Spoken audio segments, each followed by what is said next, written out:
I am Zsuzsi from A38 Budapest, which is huge and awesome concert venue. It's going to celebrate its 18th birthday this year. And one moment, and I'm just sharing my awesome screen with you. And lots of online organizations and web shops. So really my deeper professional engagement is e-commercial optimization. So, and obviously PPC marketing or pay-per-click marketing, which means that I will give you a broader scope from trends. I mean, about trends which are going to be introduced this year, and also some changes in this field, which is going to like upright some other stuff that happened in the previous 5 years in this field, especially highlighting the usage of second, third, and first party data. Which is very important, I think, especially if you are promoting music. So this is what we are going to talk about today, dividing into like 4 subjects. First of all, we are going to talk about the privacy settings change and how these whole buzz around users' privacy settings, cookie consents, and this really complicated stuff is happening. And in the second and the third blocks of the presentation are going to be about a bit of deep diving into Facebook ad and Google ad strategies, and obviously best practices that you can instantly use after this workshop. And as a fourth subject, I brought you well, a general optimization for YouTube Seo, especially highlighting keyword research with some Google products. So this is what this session is going to be about. All of these subjects are going to like, or can enhance your online presence for your brand profile and things like that. So basically, as far as I mentioned, I'm the head of marketing at A38 Budapest for almost 4 years now. Here, my mission was to give a bit of more, a better structured digital and data-based like digital marketing strategy for the venue, building upon its data segments and data-based audiences. So basically like practicing my most important professional skills here. Obviously taking care of other subjects as well according to this field, but I don't really want to like deep dive into what who I am, but rather like focusing on materials that can be very useful for you. So in the previous 5 years, before starting, I would like to ask whether you have advertised on Google Ads or Facebook in the past 2 or 3 years. If you can give me reactions, that would be a huge help. I mean, a thumbs up or things like that on your camera or in Zoom. Okay, so if I see 2 of you, okay, so okay, 3 of you, awesome. Okay, so this subject is going to be like similar to you. Okay, other question. Have you ever optimized your ad strategy on data-based audiences or data-driven methods like remarketing, using lookalike audiences, things like that? Okay, awesomeness. Okay, so this is going to be like, okay, a bit more going deeper within this subject. So as for the past 5 years, for these pay-per-click ad formats, the most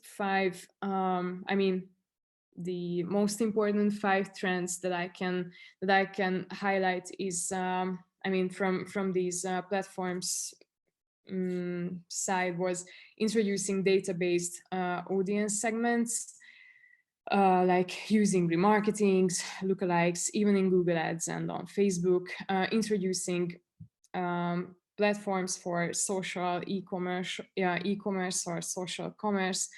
These are available on Facebook, obviously, and I'm also talking about Instagram shops, which can also be used for bands, for merchandising and things like that.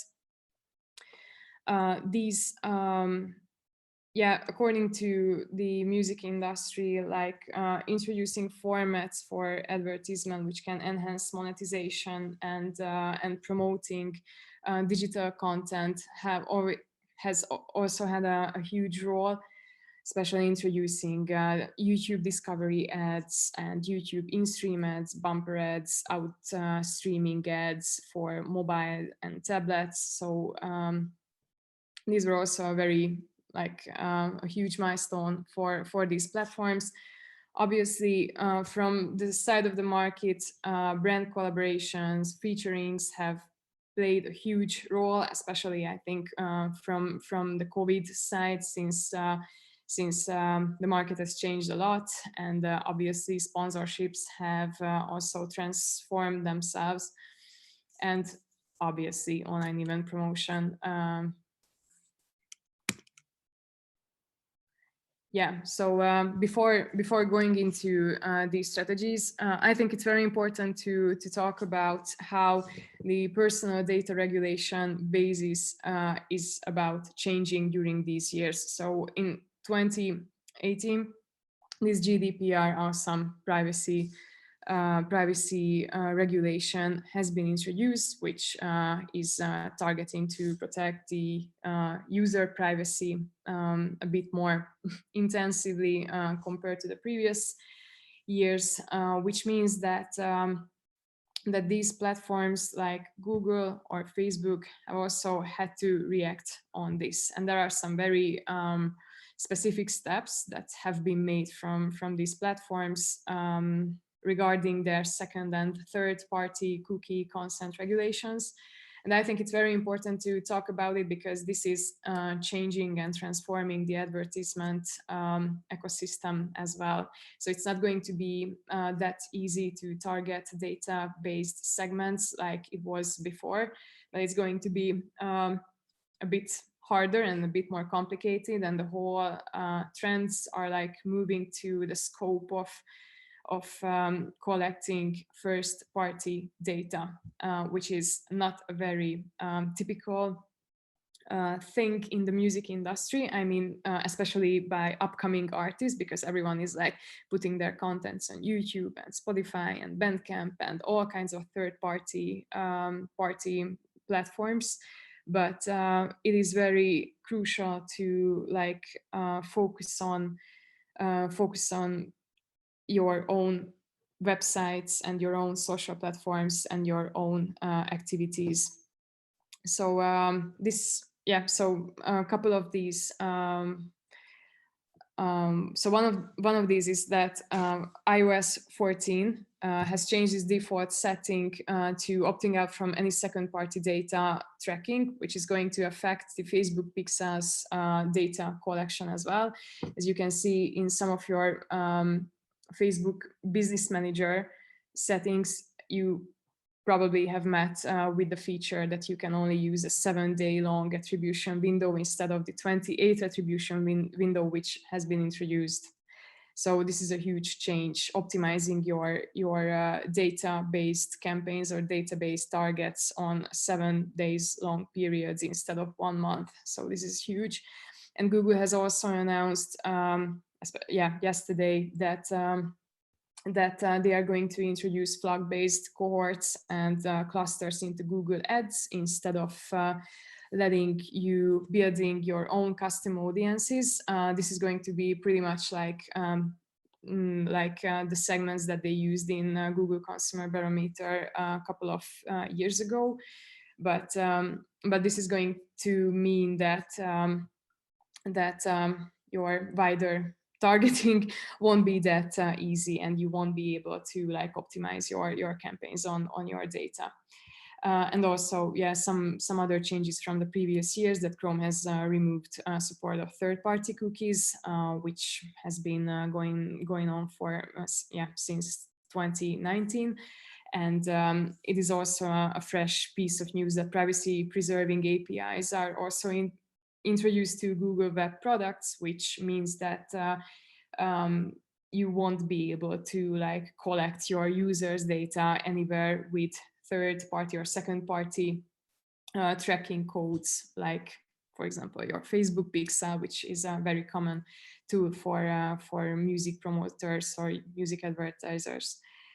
So this really goes in the direction of collecting first-party data, email subscribers, and yeah, basically email subscribers mostly, and any other kind of lead forms or custom questionnaires. And yeah, so basically this is really like getting your own people in your own data pool. What is also an option to like widen your digital presence to other platforms where you can advertise. Obviously, it's not a very easy way to do, because, for example, on Spotify, you can't really like choose a very specific target, and most of the countries can only use like, or only collaborate with media agencies who have a very like a narrow scale of targeting options and like boxes for advertisements, and these are huge clusters. So it's not like appropriate for building micro data segments. And another thing which really gonna come first is the importance of brand building and showing a very unique digital content strategy. So this is basically what's going to happen in 2021 or 2022 as the technical part of digital advertising. You really have to think through how you are using your data. And obviously, if we are talking about digital marketing or PPC advertising, using data segments is like a crucial or an essential part of the strategy. So basically on Facebook, I don't think that we really have to like talk about the significance of like dividing broader audiences and micro, more specific audiences. So these are basically the two ways that you can really do.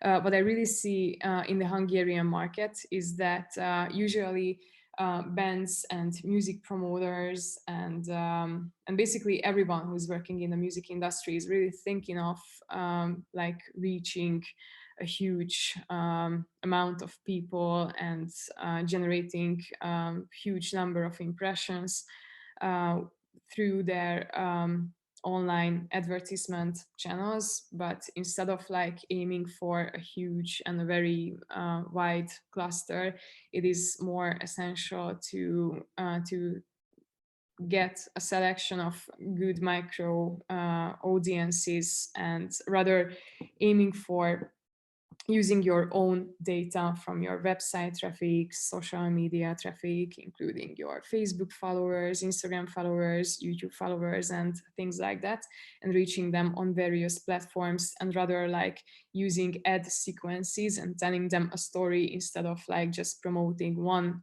exact message. So this is what I usually see in this field of Europe, that people are aiming to like just use one format and then give it a go. So this is why I really want to like highlight the importance of using a strategy like that. So basically this is it, and obviously not talking about a very like a self-conscious brand performance or brand appealing.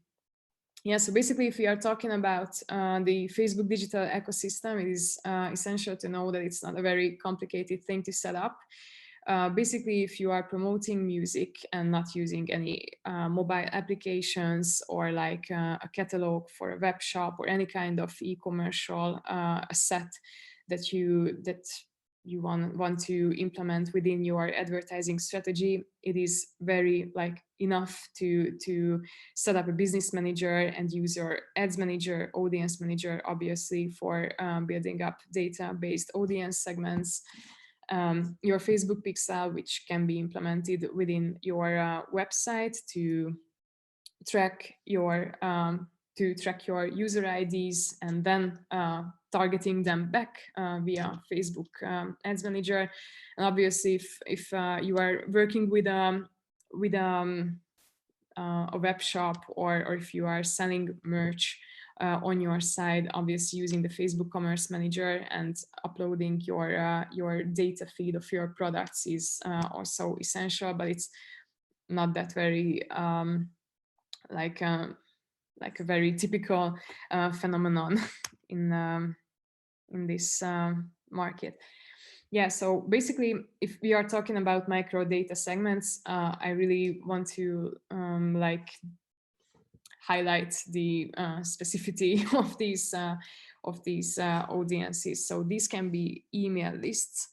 If you are collecting them as first-party data, for example, if you have a MailChimp implemented in your site or any kind of newsletter software, and if you exported data, and obviously if you have a clear GDPR strategy, you can just upload them into Facebook and then retarget them on the level of ad sets.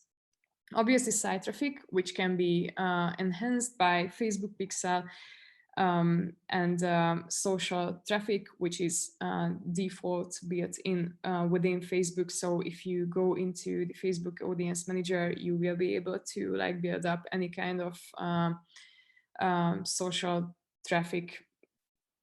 For example, your Instagram followers, if the Instagram account is connected with your business manager, your Facebook page engagers, any kind of event traffic. So within obviously 1 year, you can retarget any kind of events. Most likely we are talking about online events now, since COVID has been happening for more than a year now. Video engagers and previously active campaign engagers are also very essential.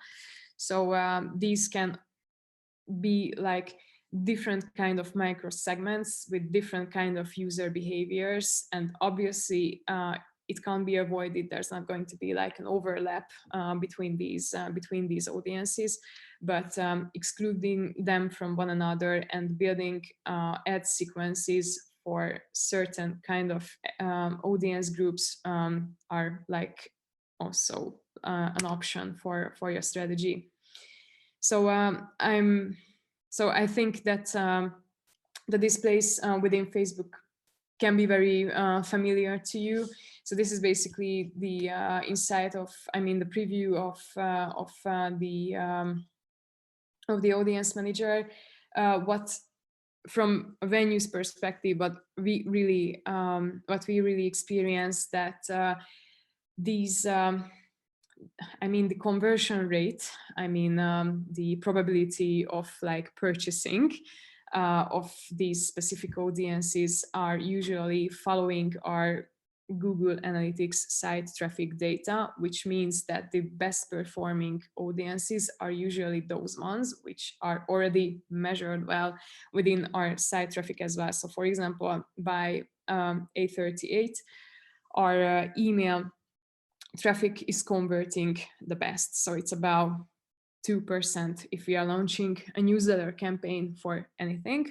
Most likely it's ticket purchasing, and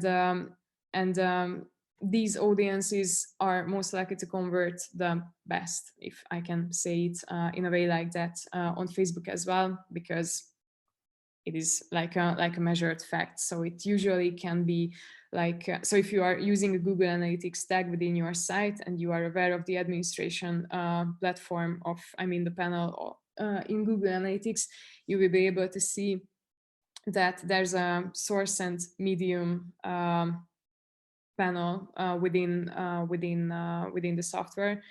And if any kind of measurement goals, e-commercial targets, or anything else is implemented within your site, you will be able to see how these goals are completed. And if, for example, Facebook or email is converting very well, it is very likely to convert quite well within this Ads Manager as well. So basically, and this is it. And within this menu, you can use any option that you find relevant. Obviously, so obviously the best ways to set up an audience like that is reaching those users who are the most active. So if your band is like really reaching out on Instagram, or if you have a content strategy which is really Instagram based, you really have to think of using these platforms users. So always engage with your most engaged users. Basically, this is it. And obviously, besides remarketing, we can also talk about remarketing based lookalike audiences, which are generated from these kind of segments by Facebook machine learning. So basically the system is following up users from your remarketing lists and then generating a wider population as a lookalike segment, which are going to be, which is including users who are very similar to your remarketing audiences. So this is, I think, a way more cost-effective way to reach out to people who can be relevant for you, instead of using interest segments, which is also which is basically the most common option for Facebook. If you are like want to launch a campaign, you just choose user behaviors and user interest and things like that. But these are like really broad clusters, and maybe your budget don't even doesn't even cover these huge cohorts. So this is why it is a bit more self-conscious way to use lookalike audiences within your strategy, not even talking about the fact that Facebook knows your data better than yourself. So this is why it is better to just trust the system. Yeah, so basically, this is how it looks like from the inside, but I'm sure that you have already met with it.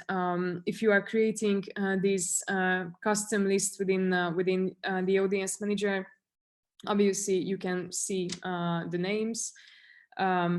Between it, this is just an export from A38's audience segments. You will see the size of the lists and obviously the availability as well.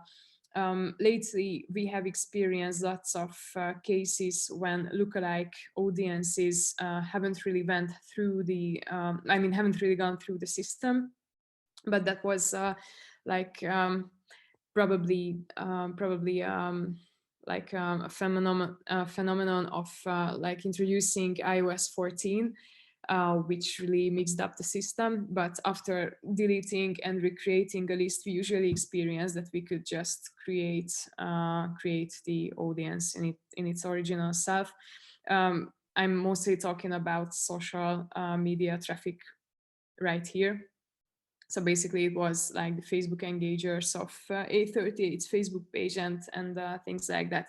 Also talking about lookalikes, but so if you really experience that you really want to go for a more aggressive presence, because probably you have a bigger amount of budget that you can work with, instead of using interest segments, I would really suggest you to broaden your lookalikes from 1% to 2% or 3%, and then narrowing it down if you really want to like optimize your ads, your online presence and the rotation of your advertisement strategy.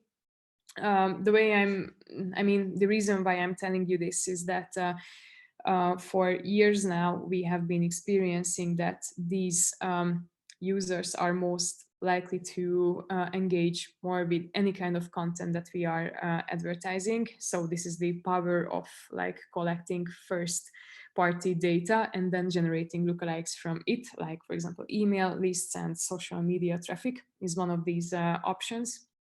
And the other fact is that it is way more cheaper than reaching out to interest segments. So this is why I would really like warmly suggest you to use lookalikes instead of any kind of interest segments.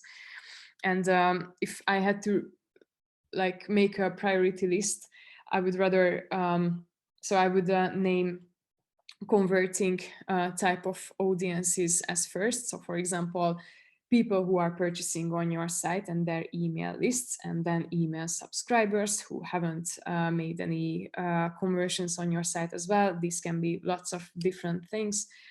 And then social media or any kind of other traffic like YouTube, Google Ads, Facebook page, Instagram, things like that. So who have already interacted with your brand, and after that lookalikes. So always starting with remarketing and engage your core audience more, and keeping them updated comes first all the time.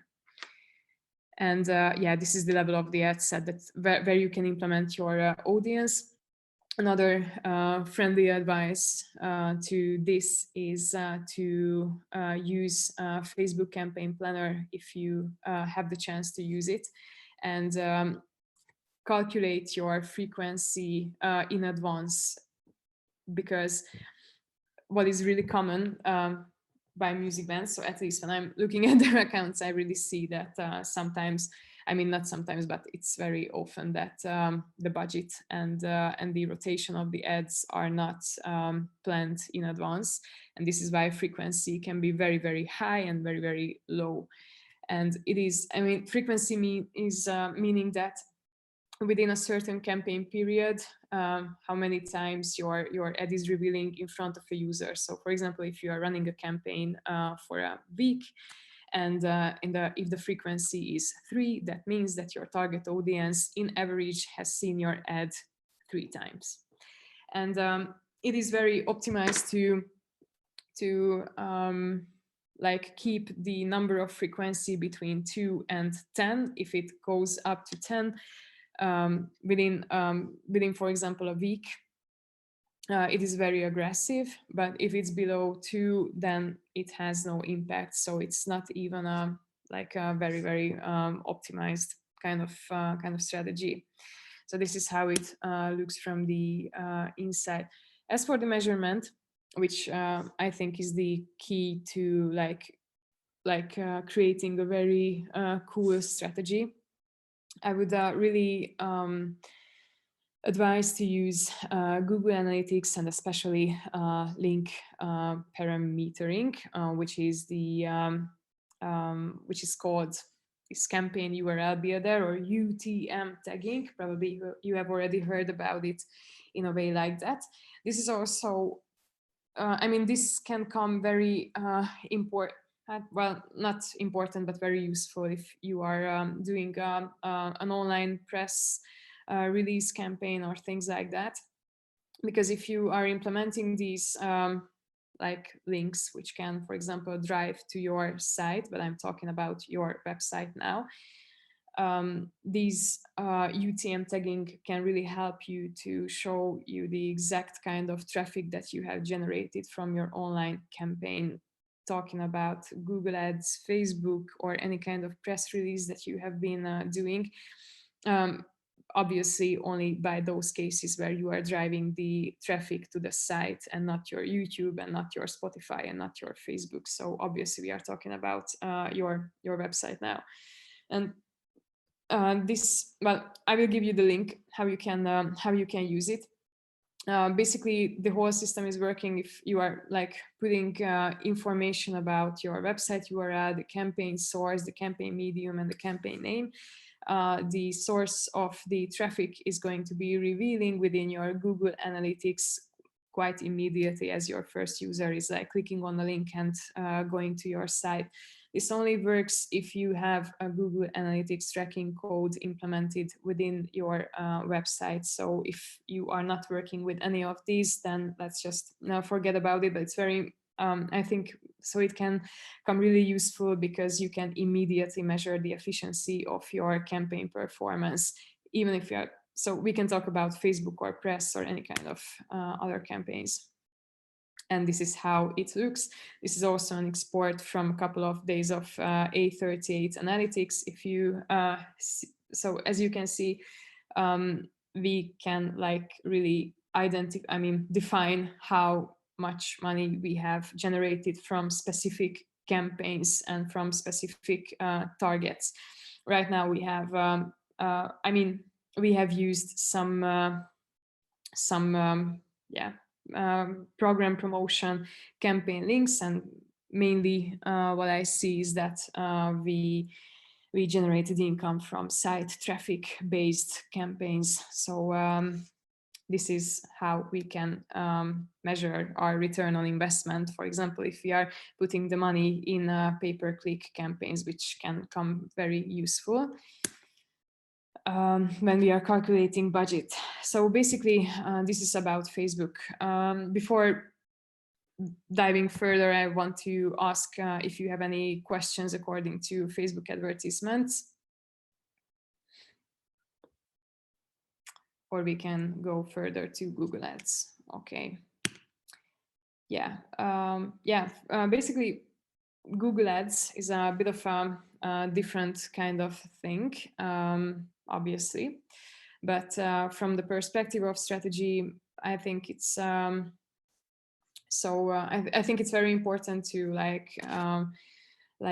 specifying the way how we are planning strategies here as well. So this platform is also like eligible for data-driven methods. Obviously, it has lots of options to reach out to wider audiences and really expand your online presence with any kind of campaign format you are having. Obviously, the really specific or alternative feature on Google Ads is the Google Search Network, which can be used for campaign strategies which are working with products or e-commercial targets. But I think for the music industry, it's not a very typical format. Rather, using the Google Display Network, or so-called GDN, and YouTube advertisements, which is also a part of Google Ads for almost 15 years now. So basically it's more appropriate for building your digital contents views and presence a bit more intensively. So especially when we are talking about the music video promotion or discovery campaigns, this is what we are going to see here.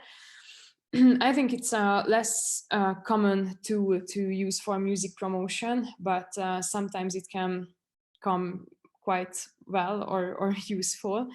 When we are talking about the Google Ads digital ecosystem that you can start your online campaigns with, we are talking about a bit more wider range of tools that you can use, especially talking about Google Ads advertisement account, which has to be set up in order to be able to advertise on Google Display Network or Google Search Network or YouTube or anything else.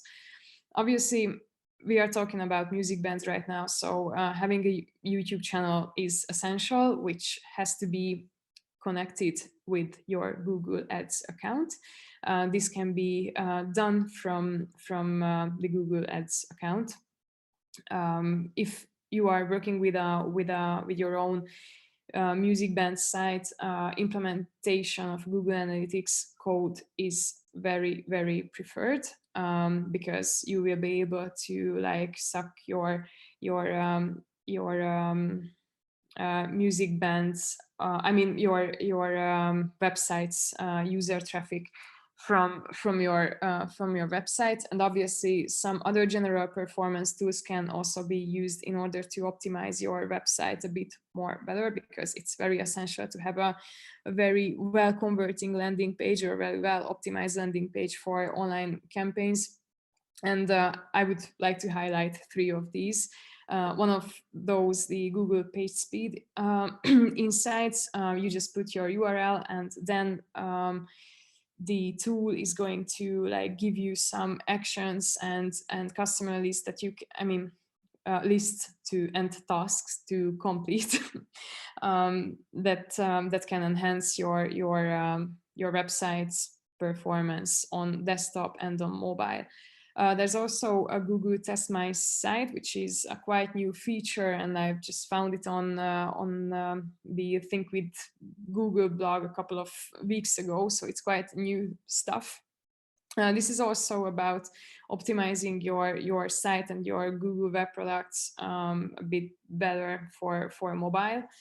It is very similar to Google PageSpeed Insight, but it has some very essential advices on how you can optimize the content on your websites, like the image sizes and things like that. And the Google Find My Audience is also a very nice tool that has been implemented. I mean, has been introduced by Google a couple of weeks ago.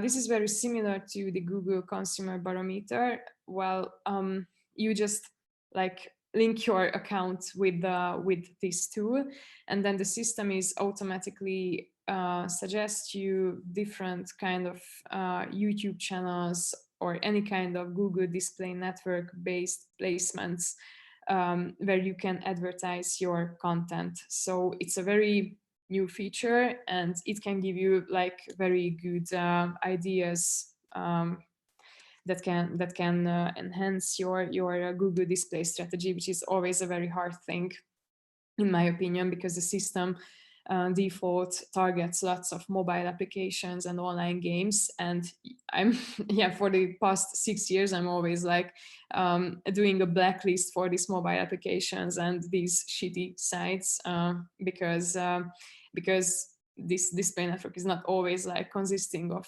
very very good quality websites.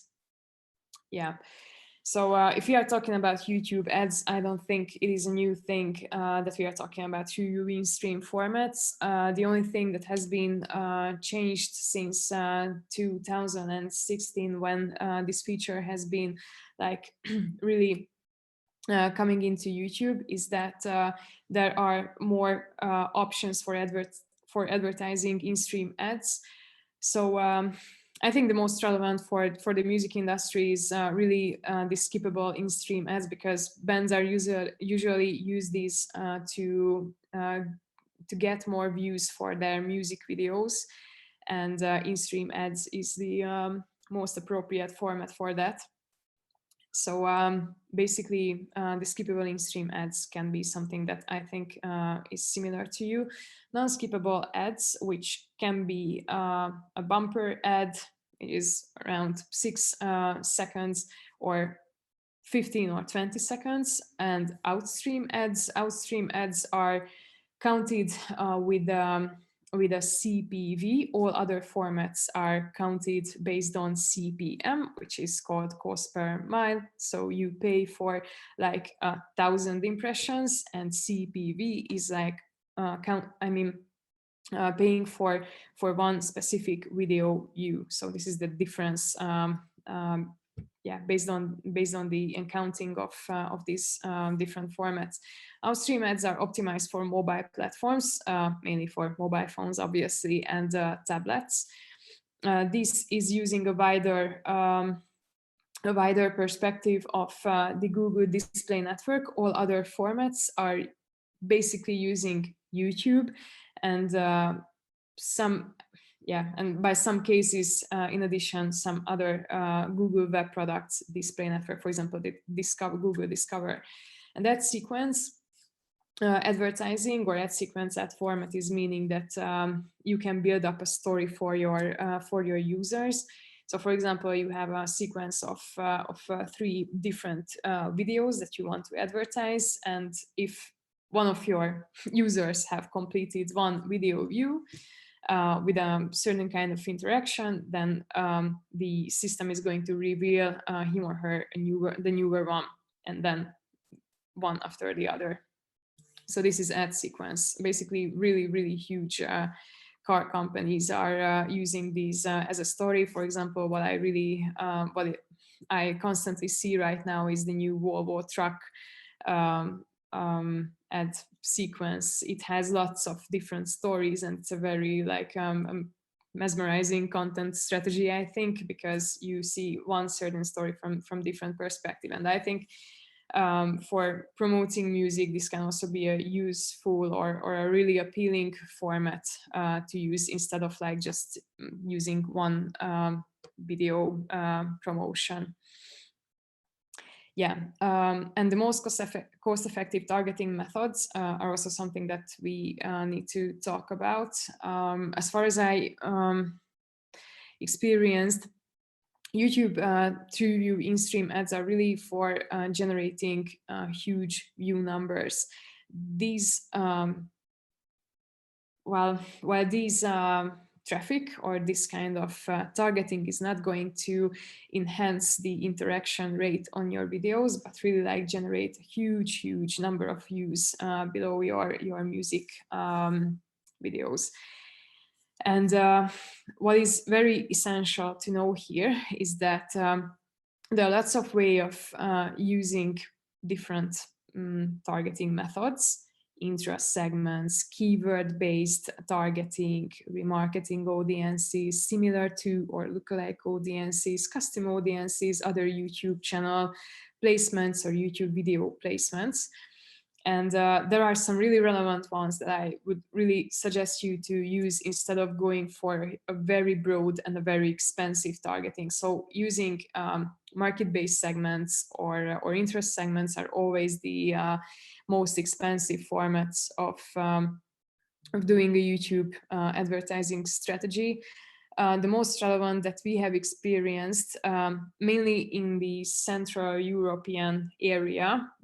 Obviously, these trends can differ from one another in different parts of the world, but relevant YouTube channel placements, so yeah, can be a very good option. Custom audiences, where you mix very narrow down domains and keywords. Usually, if we are promoting music, we are using other bands whose genre is very similar to the one that we are advertising right now, mainly the band's name and keywords and things like that. And obviously, keywords can also be a very effective an effective way, but it is very crucial to do a proper keyword research, which is always very hard, but we are going to talk about this as well, how you can optimize yourself on this site. And yeah, discovery ads, which has been introduced in 2020, so it's a very new format, but as far as we are experiencing in e-commercial targeted campaigns and in music promotion campaigns, that this is converting like brutally, and it's very cheap, which is an awesome combination, I think. If we are talking about PPC, it is converting way better compared to Facebook. So I mean, and below conversion, I mean e-commercial targeting and subscription, email subscription as a goal. So this piece of ads can like so basically, the strategy from Google's scope is to reach the users in those moments when they are exploring some kind of new content on YouTube or in Google Discover. Basically, this is what it really aims to complete, this format. And for advertisers, there are lots of options for using a certain kind of content: visual stories, videos, basically static pictures.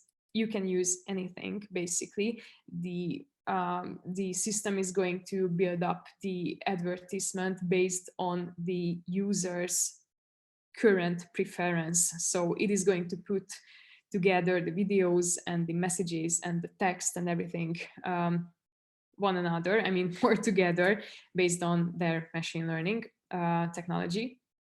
And yeah, the placements are most likely YouTube, Google Discover, and the platform of Gmail. As for Gmail, this has been a format that I really preferred in the previous 4 years because it's very super effective. I mean, it is converting way better compared to other Google display formats. And it can also be used very well for promoting commercial kind of activities, and it's very cheap. And so talking about discovery ads, well, this really automatic kind of campaign format from Google really like challenges the original Gmail campaign. So it's cheaper, it reaches more users, and the interaction with the campaign format is even higher, sometimes even higher than in the search campaign, in which we are like targeting people who are most likely to interact because they are searching and already have kind of a need for getting something. Yeah, so I really suggest you to use the discovery ads as an addition to your promotion, even if you are talking about digital content or any kind of music video or any kind of e-commercial target. It is a very cost-effective and performing very well. Yeah, so closing down the PPC as a subject, I think it is very important for you to remember that instead of aiming for a huge reach and a huge number of impressions for your ads, it is more essential to think of a funnel. For that, you really need to measure your campaigns. So don't forget to use Facebook Insights, Google Analytics, mainly Google Analytics. That is really what represents your band's performance. So it's very important to drive your traffic also to your own website, especially talking about the fact that from 2022, the collection of first-party data is going to be like the most important thing that digital marketers has to pay attention to. The second thing, if you don't have a strategy or if you don't have a goal, don't even advertise. If your goal is like generating a huge reach or a huge impression to your music video, I think it's not enough. Even if you are promoting a music video, it is very important to subscribe your users and get your email list wider and wider and use them in remarketing on Facebook or in Google Ads or in YouTube or anywhere else. And obviously, this is what the third advice is about. Always convert your PPC traffic into first-party data. This is essential. First-party data means email subscription. This is very, very important. If you haven't implemented a newsletter software in your website, then use it immediately, because within 1 or 1.5 years, it is going to be crucial for your online strategy. So it's very important for you to start building it up. Yeah, and talking about YouTube SEO, I try to be really, really super fast with this subject because I was requested to do it super fast. Within this section, I'm going to talk about an effective keyword research mainly, which can enhance your music band's presence or effectiveness on the platform of YouTube in terms of YouTube search. So yeah, this is just an introduction of A38 campaigns. Yeah, I'm mainly bringing my insights from A38's YouTube channels. Some of you may know that we are having 5 different YouTube channels. 4 of them are music-specific YouTube channels on which we are uploading our online concerts. I mean, yeah, concert videos. And we are optimizing them for almost 5 years now. So we have a very wide scale of insights how tagging and naming the videos and optimizing their descriptions and everything else. So I really try to give you the most essential information about how you can enhance your YouTube monetization with YouTube SEO settings. So this is what this section is going to be about, and mainly focusing on keyword research. Why is it important to talk about it? Because YouTube is still the second greatest search platform on the web right now after Google. So if you are optimizing yourself good on YouTube, your Google SEO is also going to be enhanced and supported, which is great. And obviously, if you pay enough attention to your YouTube search engine optimization, this is what SEO is going for. You are going to generate more views and a more powerful presence for your music videos and your brand awareness and your music brand awareness, just to use a very tiring joke for this.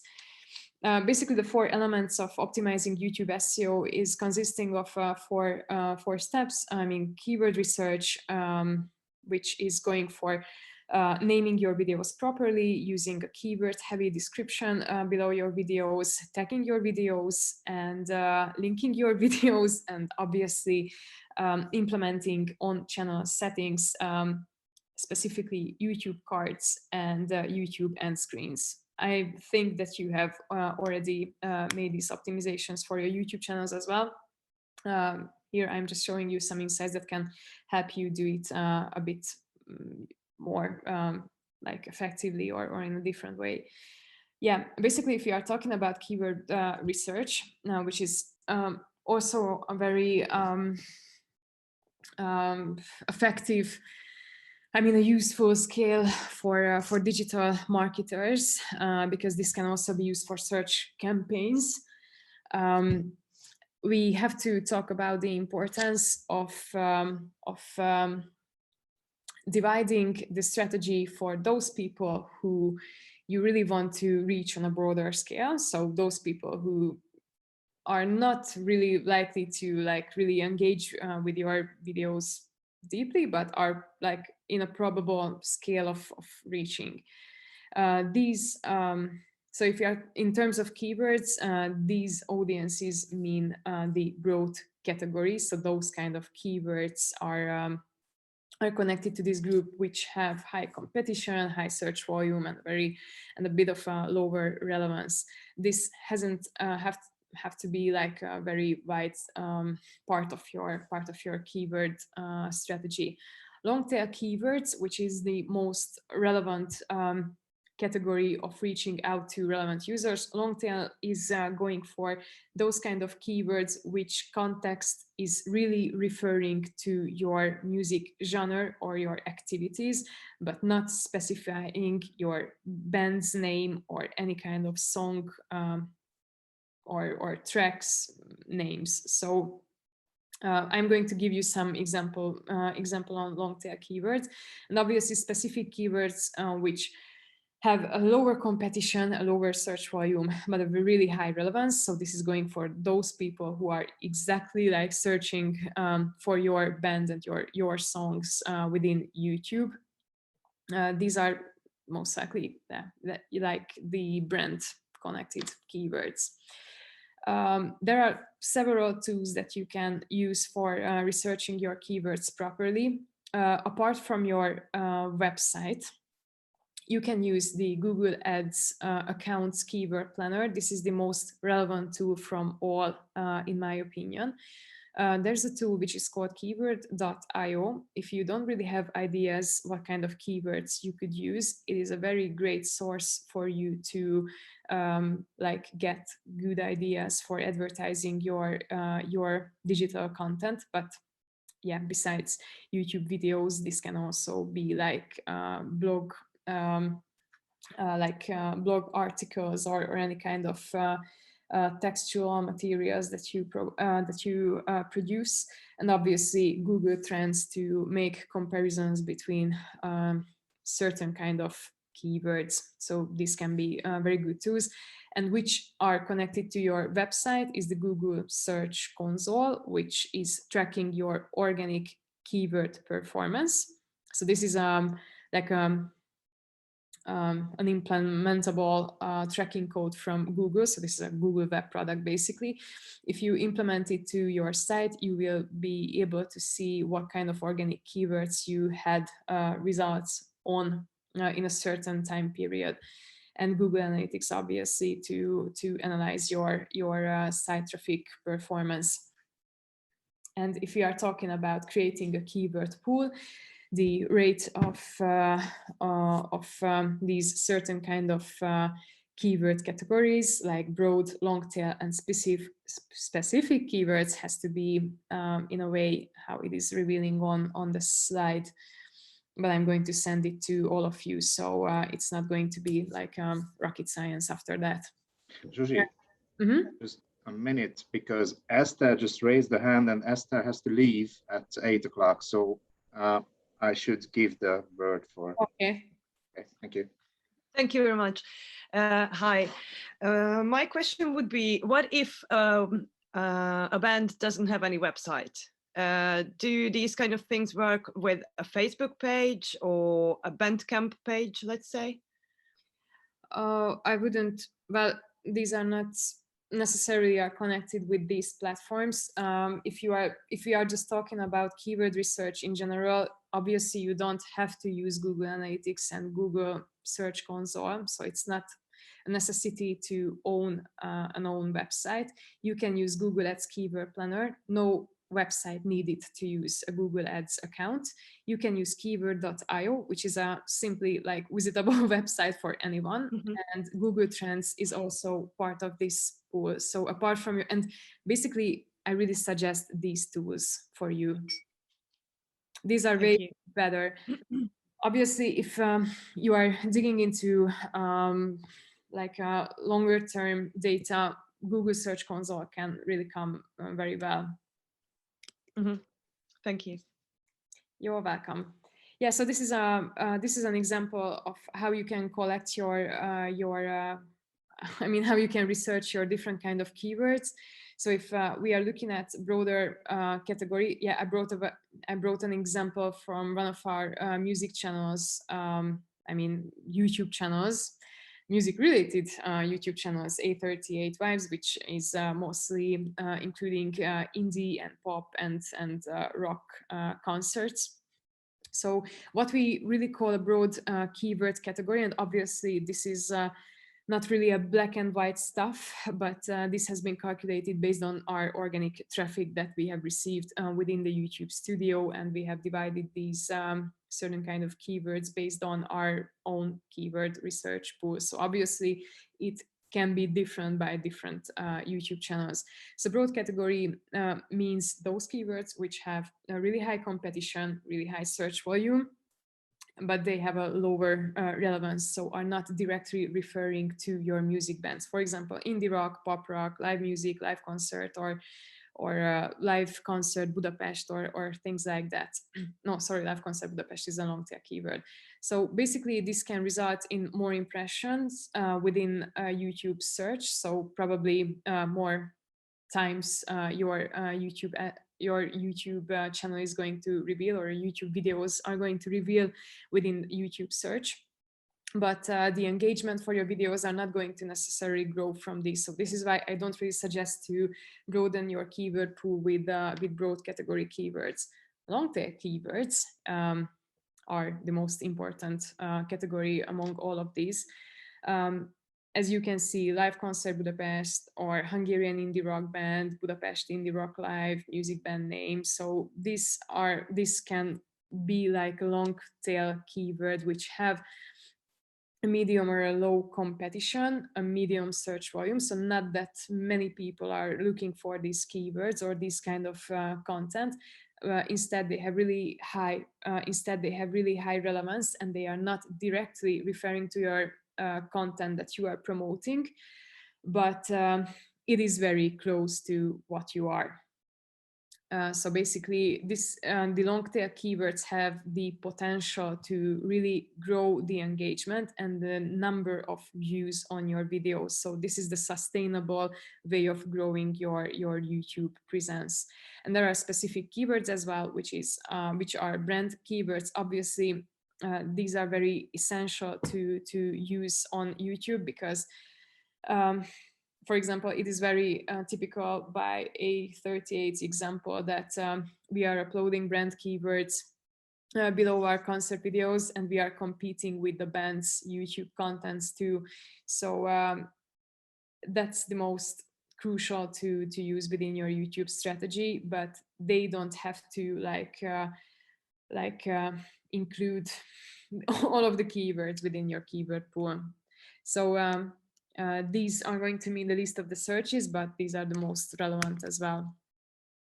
Yeah, this is the example, I mean, a preview from Google Ads, how you can just validate your keyword research within the system. But I think it's enough for you to look up after the workshop, or if you have any questions, I can just give you an insight in a later session or things like that. And this is a preview of keyword.io that I have already mentioned for you. So if you don't really have any ideas for like finding out relevant keywords, this is a very good tool. And if you have a list, you can validate the competition and the number of searches in the Google Ads keyword planner. So the way of researching keywords has to be like the first step, doing everything on keyword.io, and after you have collected a relevant word, a relevant list of your word cloud, you just validate it within the Google Ads keyword planner. So this is how it goes. And after that, you can implement these keywords within your video tagging. This is an example from A38 optimization. And this is like showing how you can build up a keyword heavy description below the videos. This is the second most important part of optimizing the YouTube channels after naming the titles in a proper way. So this is why we are using, for example, brand keywords and live and the number of the year that we have made that live video, and obviously the band's name that we want to promote. And yeah, not even talking about the links that we are also implementing. Below one certain music video, we are always using the playlist name, because we usually like divide these playlists, these music videos into different tracks, and then put them within one playlist, and then we are linking everything back in the description. And these are the cards and the dynamic end screens from our YouTube presence. So just to summarize things, if you are talking about 2021 and 2022, it is very essential to like driving everything and focusing on collecting first-party data, mainly talking about email subscriptions. So I can't highlight this enough. If we are talking about content strategy, I would really like advise you to focus on storyfied communication and using ad sequences. If I have to name one exact music band that uses this format very well globally, is Jungle, for example. So their presence is really awesome, branded brutally, and they are really using very awesome snippets in lots of countries. Of their music videos. Social e-commerce, Instagram shop, or Facebook Marketplace, these are super essential to use if you are also having a merchandising strategy. And when you have the chance to collaborate with good brands and sponsorships, obviously grab the opportunity, go for your presence, use their audiences and things like that. And basically work from what you have. And yeah, just an addition, I wanted to show you how we are building up our personas from our database. This has been researched a couple of years ago when we renewed A38's visual profile. And then we also did like general rethinking of our custom audiences from our database, and this is why we built up different kind of personas for these people based on our email subscriptions and previous online purchases. And this is also a preview how we have combined these email lists. Basically, these are the best converting segments. And from this graph, I finally got to know where I can follow up certain programs. So if you're talking about jazz, I'm most likely to like follow up reggae programs if a concert like that is happening on A38, which is not very often, but at least I'm aware of the fact on which kind of genres can be like followed up from one another. So this is the importance of collecting data, because you really have deeper insight of your brands, like your brand's insights. So thank you for your attention, and if you have any questions, I'm here to answer. Okay, thank you, Zsuzsi. So, Esther. Hi. Do you use any tools like Chartmetric? You know, what compares the demographic and listening data? Well, since we are on A38. Like in general, what do you think they are good for bands, let's say? What kind I of? mean, obviously it's for bands, but I try to use them. But to be honest, I don't really feel like they collect all the data what they promise to collect, and I'm not sure. I don't know. It's really hard to use the tool, and I just wanted to know if you use it, or do you think it's good? Well, it would take some time for me to give you an appropriate answer, but if you are open to it, we can contact in email, and then I can give you a more appropriate answer for your question. Thank you. Okay, next one, Lucia. Hi, I wanted to ask if you do a campaign on all of the platforms, Facebook, YouTube, Instagram, all of them. Is there any tool, is there any like website, any tool that you can use to monitor and manage all of the campaigns at the same time? Is there like an aggregator where you can? Yeah, there are. For example, Adespresso is one of them, and Adespresso. Adespresso is a tool like that, but these are like very, very expensive tools to use, and the more cost-effective way of getting an access to a tool like that is to collaborate with a media agency, because they usually have these kind of tools and they can give you the insights exported directly from these platforms. So it would be more cost efficient to actually contract like an agency then? Well, it really depends on the deal we are talking about and the budget you are using.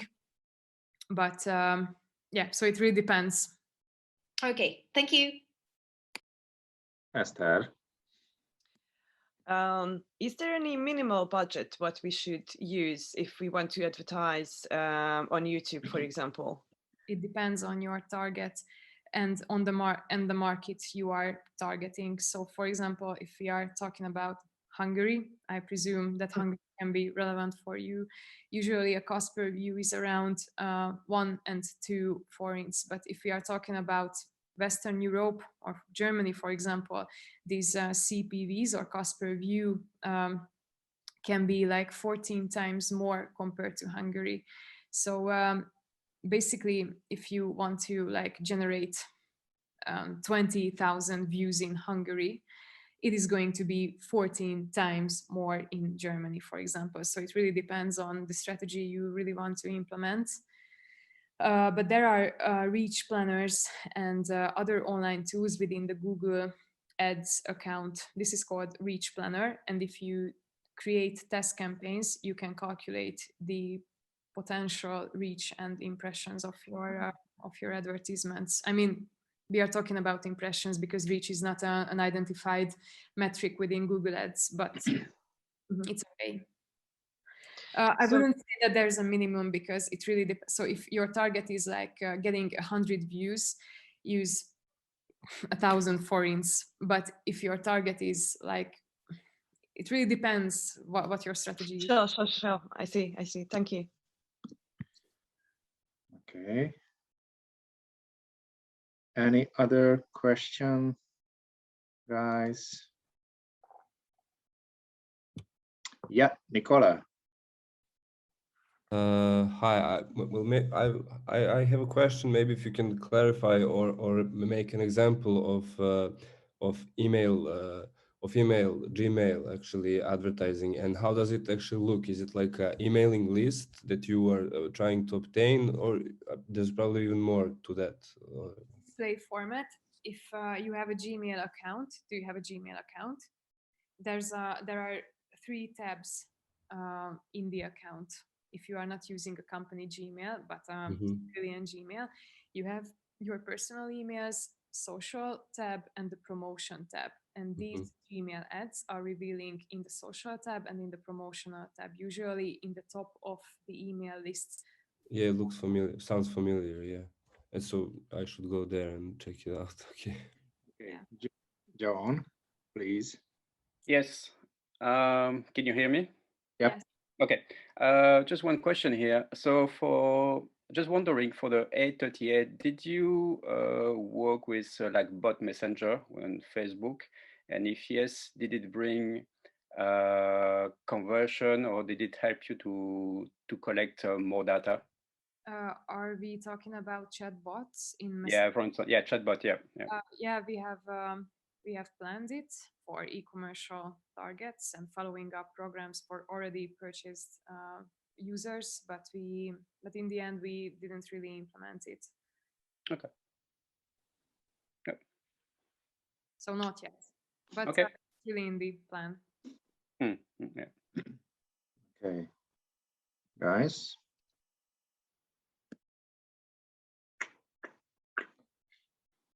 Maybe I have some more question, but it's not so analytical and database, but more like audience psychology based. Like how much, and this is maybe connected with this frequency question of how many times someone will see a ad or a song or a video of a band. Like, is there what is the limit there? How much can you push, and even organically without ads or paid ads? If you're a band and have your account, how often is it like good to share and to push it and to insist on, for example, a single or a video? Yeah, it's well, this question can't be answered very easily, because it really depends on the user preferences. I mean, the personal preference. Usually on digital forums, they say that after 5 or 7 occasions of weekly rotation is usually enhancing any kind of digital contents like presence. But if we are going up 10 times within 1 week, that is acclaimed aggressively. But if I'm looking at online advertising trends from year to year, users are most likely to use ad blocks and any other tools which are limiting the advertisement revealing within their social platforms. So this is why I wouldn't give you a really black and white answer for this. They usually say for Facebook that the ad frequency for 1 week has to be kept between 2 and 10. I heard this from a Facebook conference in Poland a couple of years ago, but some other forums say that it has to be around 5 or things like that. I don't think that there's an essential information for this, because it really depends on the market you are so you are working on. And I think like hearing always the same song can be something which is irritable if you are not really into the genre. But obviously, if you have already reached the user and you have made a subscription from it or any kind of valuable data, then obviously 1 time was enough, and you don't really have to show up your ad once again. So I wouldn't say that there's an optimal number for this issue. Okay, thanks. Good marketing strategy, good audience placement is what you need, definitely. Yeah, you really have to think of a well built up funnel. So define the milestone you really want to achieve. You are running a music video campaign and you are also like collecting subscriptions. So you should rather, I think of multi-channel presence on Facebook, on YouTube, and on display network, and for example on press releasing as well, and aiming for the same target. And if someone has already converted, exclude the list from the PPC advertisements. Mm-hmm. Thanks. Okay. So, guys, yeah, I just like to ask Miha, just send me some questions to András Bodrogi, because I'm just waiting for that questions. So if we don't have any other questions, I'd like to thank you, Zsuzsi, the presentation for today and your pretty nice, you know, the experience what you have. It's amazing. And guys, thank you to you all. And we just finished the workshops, the 2 workshops, and after that you will have the one-on-one mentoring sessions. So if you have any questions, you can reach me, and have fun and learn a lot of things. So good luck, everybody. Thank you. Thank you. Bye-bye. Bye.